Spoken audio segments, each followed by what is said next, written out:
Isang eroplanong kaka-take off lang biglang nag-crash? Isang pasahero himalang nakaligtas?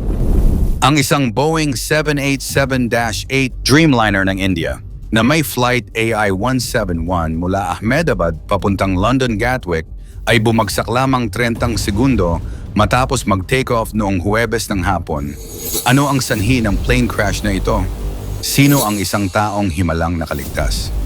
At totoo nga ba na nahulaan di umano ito ni Rudy Baldwin? Yan ang ating aalamin. Ang isang eroplanong Boeing 787-8 ng Air India na may flight AI-171 ay bumagsak mga 1.5 kilometro mula sa runway na ikinamatay ng 241 katao sa loob ng eroplano at marami pang iba sa lupa. Ito ang unang pagkakataon na nagkaroon ng fatal na aksidente ang modelo ng Dreamliner mula nang ito'y magsimula ng komersyal na serbisyo noong 2011. Kasalukuyang nagsasagawa ng isang malalim na investigasyon ang mga autoridad ng India na tutulungan ng mga eksperto mula sa US at UK upang alamin ang sanhi ng insidente. Ayon sa mga ulat at datos mula sa flight, agad nahirapan ang eroplano na makuha ang tamang altitude matapos ang takeoff. Ang mga piloto na parehong may malawak na karanasan at higit sa 9,000 na pinagsamang oras ng paglipad ay nagbigay ng mayday call matapos mag-takeoff, ngunit wala ng kasunod na komunikasyon. Isang nakaligtas na pasahero ang nagsabi na di umano narinig niya ang isang malakas na pagsabog habang ang eroplano ay nahirapang umakyat. Ang huling transmitted na datos ay nagpakita na ang eroplano ay umabot lamang ng 625 feet at pagkatapos ay nagsimulang bumaba bago tuluyang nawala sa paningin ng mga camera at sumabog sa isang residential area. Maraming mga eksperto ang nag-speculate na posibleng sanhi ng aksidente ang isang napakabihirang double engine failure. Isa sa mga pinag-isipan na dahilan ay kung ang plane ay nag-deploy ng ram air turbine RAT, isang emergency backup turbine na ginagamit kapag hindi gumagana ang mga pangunahing makina. Bagamat hindi karaniwan ang double engine failure, may mga kasaysayan na nagpapakita ng mga insidenteng katulad nito, tulad ng insidente ng Miracle on the Hudson noong 2009. Ayon sa isang senior pilot, maaaring magdulot din ng engine failure ang kontaminadong fuel o ang pagbara ng fuel system na nagiging sanhi ng pagkaubos ng gasolina sa makina. Ang mga investigador ay magsasagawa pa ng masusing pagsusuri gamit ang black box ng eroplano at ang mga piraso ng debris upang matukoy ang tunay na sanhi ng aksidente. Sinabi ng GE Aerospace na gumawa ng mga makina ng eroplano na magpapadala sila ng isang team sa India upang tumulong sa investigasyon. Ang Boeing naman ay nagbigay ng buong suporta sa Air India at ipinahayag ang kanilang pagnanais na magbigay ng tulong sa investigasyon. Nakuha ng mga investigador mula sa India ang isa sa 2 black boxes mula sa mga labi ng bumagsak na eroplano ng Air India habang patuloy silang naghahanap ng mga ebidensya noong Biyernes. Kinumpirma ng Air India na 241 sa 242 katao sa eroplano ang hindi nakaligtas, habang ang isang British Indian national ay nakaligtas sa milagro at nagtamo lamang ng minor na mga sugat. Iniisip naman ng pamahalaan ng India na pansamantalang i-ground ang buong fleet ng Boeing 787 ng Air India kasunod ng trahedya. Ang isang survivor, si Vishwas Kumar Ramesh, isang 40 taong gulang na Indian national, ay naging tanging survivor ng Air India Flight AI-171 na bumagsak matapos mag-takeoff mula sa Sardar Vallabhbhai Patel International Airport sa Ahmedabad, India. Ayon sa mga ulat, ang eroplano ay nag-crash 30 segundo pagkatapos mag-takeoff, sanhi ng isang malupit na pagsabog na pumatay sa 241 katao na kasama niyang saksi. Ang kaganapang ito ay isang matinding trahedya at nagdulot ng matinding kalungkutan sa mga pamilya ng mga biktima at sa buong komunidad ng aviation. Si Ramesh na nakaupo sa seat 11A ng eroplano ay nakaligtas sa isang milagro.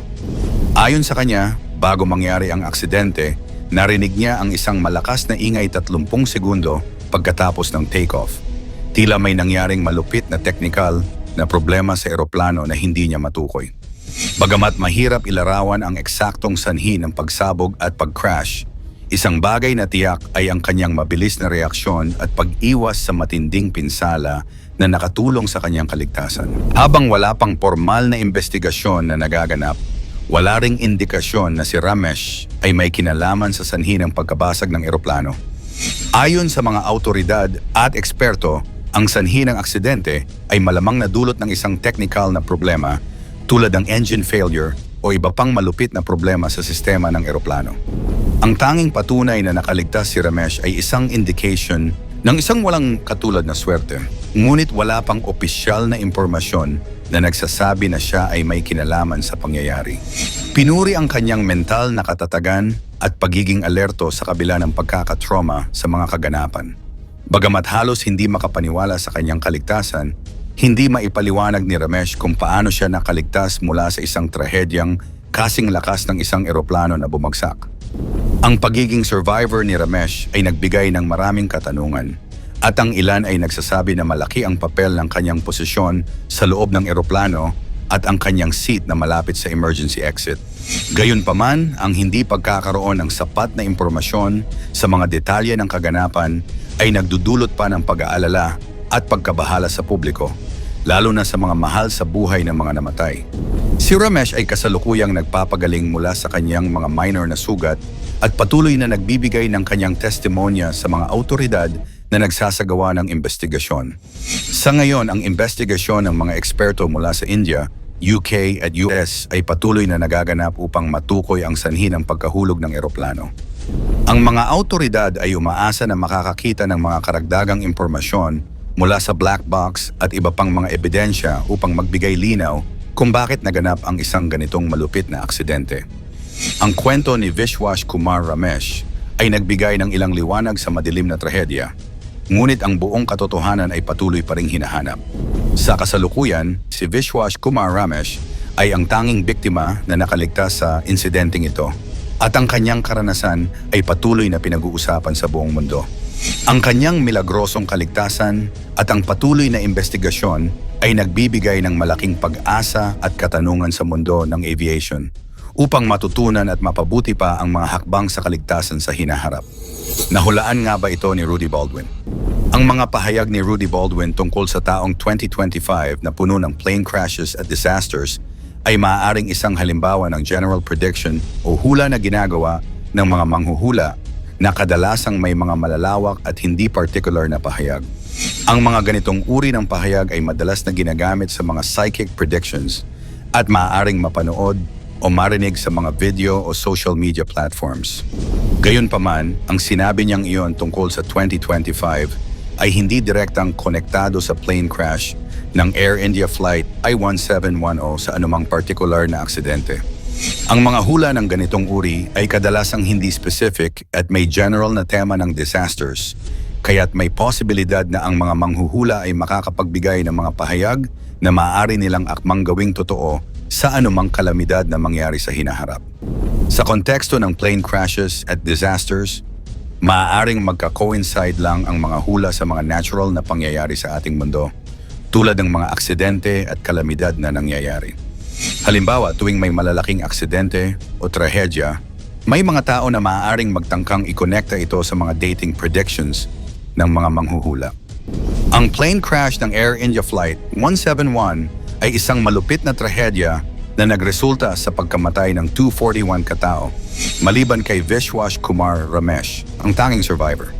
Ang eroplano ay bumagsak agad pagkatapos ng takeoff at kasalukuyan pang iniimbestigahan ang sanhi ng aksidente. Ayon sa mga eksperto, posibleng sanhi ito ng engine failure o iba pang technical na issue. Ang pagkakaroon ng isang survivor ay nagbigay ng mahalagang detalye sa mga kaganapan, ngunit ang buong dahilan ng aksidente ay patuloy na tinutukoy. Ang insidenteng ito ay nagsilbing paalala ng kahalagahan ng kaligtasan sa aviation. Ano ang mga hakbang na dapat gawin upang maiwasan ang mga ganitong trahedya sa hinaharap? Ikomento mo naman ito sa ibaba. Huwag kalimutang mag-like and share. Maraming salamat at God bless.